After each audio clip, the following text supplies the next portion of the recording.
The question is a rectangular tank measuring 5 meter into 4.5 meter into 2.1 meter is dug in the center of the field measuring 13.5 meter into 2.5 meter. The earth dug out is spread evenly over the remaining portion of the field. How much is the level of the field raised? यहाँ पे देखो हमारे पास क्या है, एक field है, right. Field के centre में एक रेक्टेंगुलर टैंक जो है वो डग किया गया है। और यहाँ से जो भी अर्थ यानी कि जो भी यहाँ से हमारे पास अर्थ निकली है, जो भी मिट्टी निकली है, वो हमने इवनली इस रिमेनिंग एरिया में स्प्रेड कर दी है। ठीक है, तो जिससे कि जो लेवल है इस ग्राउंड का या फिर इस फील्ड का वो थोड़ा सा रेज हो गया है। तो हमें वही बताना है कि कितना रेज हो गया ये। तो बेसिकली आपको करना क्या है, आपको पहले तो ये फाइंड करना है कि कितनी अर्थ है हमारे पास जो हमें स्प्रेड करनी है। दूसरी बात, हमें कितने एरिया में स्प्रेड करनी है। ठीक है, ये दोनों चीज़ें हम फाइंड करते हैं पहले। So first of all we have area of field. हम पहले फील्ड का एरिया निकाल लेते हैं। L into B 13.5 into 2.5, field के मेजरमेंट हमारे पास ये थे, तो ये हमारे पास आ जाएगा 33.75 मीटर स्क्वायर। ठीक है, अब इसके बाद जो हमने यहाँ पर टैंक डग किया है, हम उसका वॉल्यूम निकालेंगे। उसमें उसमें कितनी अर्थ थी, तो उसका वॉल्यूम हम फाइंड करते हैं। So volume of earth dug out, तो that is L into B into H. So 5 into 4.5 into 2.1, तो ये हमारे पास आ जाएगा 47.25 मीटर क्यूब। ये मीटर क्यूब होगा क्योंकि ये हमारे पास वॉल्यूम है। ठीक है, एंड आपको कितने एरिया में स्प्रेड करनी है, तो ये आप क्लियरली दिख रहा है कि टैंक फील्ड के एरिया में से आपको टैंक का एरिया, इतना एरिया आपको माइनस कर देना है, रिमेनिंग पोर्शन जो है हमारे पास आ जाएगा। सो एरिया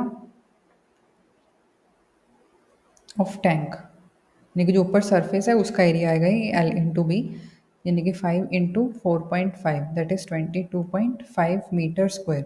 तो हमें कितने एरिया में स्प्रेड करना है, this minus this, area on which the earth has been spread.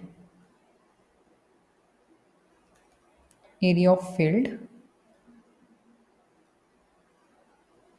minus area of tank. Field का एरिया था हमारे पास 33.75 और टैंक का एरिया 22.5, तो ये हमारे पास आ जाएगा 11.25 मीटर स्क्वायर। तो इतने एरिया में हमें जो अर्थ है वो स्प्रेड करनी है। हमें अर्थ का वॉल्यूम पता है और हमें ये एरिया पता है। अब देखो, जब भी हमारे पास कुछ भी ऐसे वॉल्यूम, जब भी हम किसी भी सॉलिड का वॉल्यूम फाइंड करते हैं तो आपको एक चीज़ ध्यान रखनी चाहिए कि वो वॉल्यूम आता कैसे है। वॉल्यूम आता है उसका base area multiply by height. ठीक है, बेस एरिया यानी कि L इंटू बी हो गया, और हाइट, इसी से हमारा वॉल्यूम बनता है। तो आपको एक चीज़ ये ध्यान रखनी है कि बेस एरिया इंटू हाइट से ही वॉल्यूम आता है।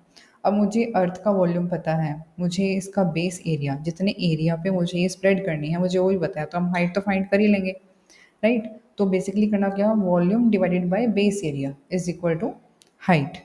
सो लेवल रेज्ड, कितना लेवल जो है वो रेज्ड होगा, volume of earth dug out and area on which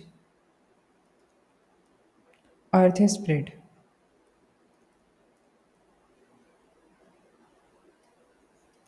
यानी कि base area, volume upon base area. तो वॉल्यूम है अर्थ का हमारे पास 47.25 and area on which earth spread ये है 11.25, राइट। अब सॉल्व करेंगे तो सॉल्व करने के बाद आ जाएगा 4.2 मीटर। तो यानी कि या यहाँ पे जो हमारा इसका फील्ड का जो रेज हुई है हाइट वो कितनी है, वो 4.2 मीटर रेज हुई है, राइट। Thank you.